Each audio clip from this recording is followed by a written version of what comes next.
So we've got some tortillas in here. Let's make some homemade flour tortillas. First, you get yourself a big bowl, 5 pounds of flour.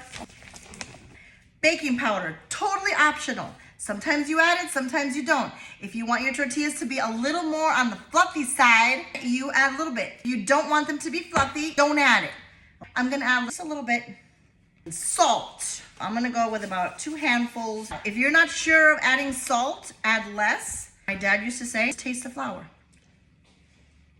I can taste the salt. I'm gonna start with about half of this block, okay? You mix it in. I need more lard in here because the texture of this flour it should come together. When you hold it, it should come together. It's not coming together.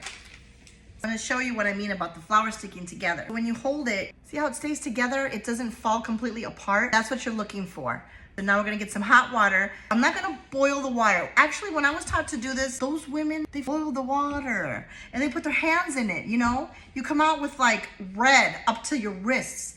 We're not gonna do that today. This is where you get your strength from. This is the same arm you use to throw the chancla. This one, the tortilla arm. That's why the chancla is so effective. I'm starting to sweat. We're gonna cover the dough, we're gonna let it rest, and I think I'm gonna take a rest. You love your dough, and your dough will love you back. Here's our dough. I'm gonna do it this way. This dough is so perfect. So I've got some balls here. I'm gonna cover these babies up, let them rest for another little minute, and we'll come back and roll them out. So I have a method. I roll, flip, roll, flip.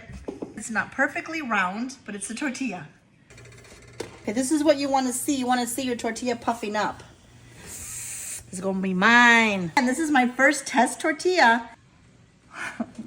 It's so good. Nothing like homemade. It's really not that hard to do. I recommend you try it at least once.